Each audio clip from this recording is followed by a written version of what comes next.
Are you looking for a place to lease or to rent for your business? Do you know the basic things about renting or leasing a property? If hindi mo pa alam, then this video is for you.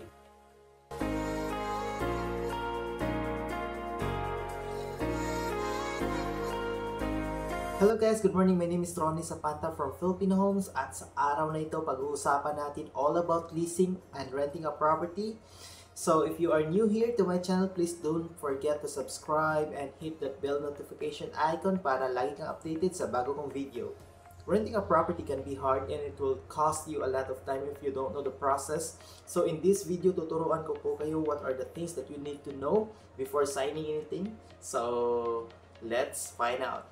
So guys, if you're planning to lease or rent a space or a unit in a commercial building for your business, the first and foremost na dapat mo talaga malaman is yung magkano ba yung price per square meter ng unit na gusto mong upahan. Unlike kasi sa bahay guys na yung monthly rental is fixed, dito po sa commercial space po kasi ang basis po talaga normally, ang basis talaga is yung price per square meter ng unit na gusto mong upahan. So kapag may plano kang umupa or mag-rent ng unit in the future, then this is the first thing you need to know. So aside from the basic rent guys, meron din tayong tinatawag na COSA. COSA stands for Common Use Service Area. Ito po yung monthly payment din na idinadagdag sa basic rent natin.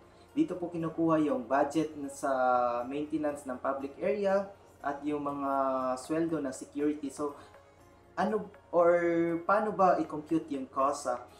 Based kasi ito sa kung gaano ba kalaki yung area ninyo. Like for example, if yung COSA ng isang commercial building is 100 per square meter, then you need to multiply kung gaano kalaki yung unit na inuupahan ninyo.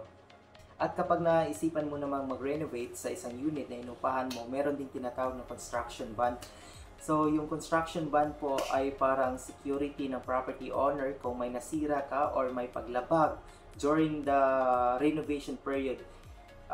Normally, binabalik naman po ito kapag wala ka namang nasira or wala namang damages sa unit na inuupahan ninyo. Next naman po, kapag nagpapa-renovate tayo or naisipan natin magpa-renovate sa unit na kinuha na or inuupahan natin, kasi minsan naman po yung unit ay dapat talagang i-renovate, especially yung unit ng mga bare lamang. So, yung mga property owners or yung property or yung building admin, nagbibigay naman sila ng mga buwan na free of rent. So dapat ating tanungin po kung ilang months pa ang kaya nilang ibigay sa atin for renovation. And guys, don't forget to ask about sa escalation rate. Ang escalation rate po, ito po yung tubo or yung increase ng monthly rent natin. Ito po ay maybe annually or every 2 years, depende pa sa usapan. Yung rate naman depende rin sa usapan ninyo, 5 to 10% ba? So you need to negotiate sa property owner or sa building admin about dito. At dito naman tayo sa payment terms. Yes, dapat din ninyo itong itanong sa property owner or sa building admin kung magkano ba yung payment, ano ba yung payment terms nila. Ito ba ay 2 months deposit, 1 month advance, or 2 months deposit, 2 months advance, depende na po yun sa building admin at sa negotiation nyo kung paano nyo i-negotiate yung kontrata ninyo. Guys, sa years of contract naman, dapat din natin tanungin ang mga building admin about dito para maiwasan yung pagka-forfeit ng deposit natin. Kasi kapag may violation or kapag hindi tayo tumupad sa kontrata, possible kasi makuha nila yung mga dineposit nating pera. Sa parking area naman, dapat din natin tanungin kung ilang slots ba ang yung naka-allocate sa atin or mayroong free parking ba tayo or yung pay parking. Kasi sa iba, yung parking ay free talaga at need magbayad every month. So need natin itong i-clear sa building admin kung may slot ba tayo or may naka-allocate ba na parking slot para sa atin.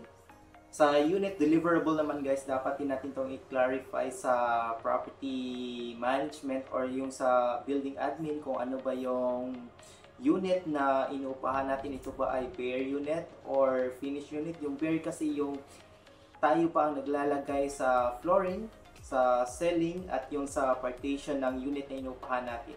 Kasi sa bare unit guys, napakalaki talaga ng gastos. Ikaw pa yung, just imagine ikaw pa yung naglalagay ng flooring, yung glass, yung ceiling, yung ikaw pa ang nagpapakabit ng kuryente, ikaw pa ang nag-hire ng plumber. So you need to clarify talaga sa building admin kung ano ba ang unit na inupahan ninyo. And guys, please, dapat din ninyong tanungin yung mga building admin or yung mga property owners kung meron na ba silang tinatawag na occupancy permit. Napakasakit talaga sa ulo ng mga kapag ikaw ay nagre-rent ng unit at yung building na inupahan mo is wala pang occupancy permit. So, mahirapan ka talaga mag-renovate sa unit na kinukuha mo. So, dapat mo talaga itong tanungin sa may-ari or sa building admin kung meron ba sila nito. So guys, once you have all the details at na-check na ninyo yung lugar, then you need to ask the property owner or yung building admin about the lease proposal, and then you need to review it.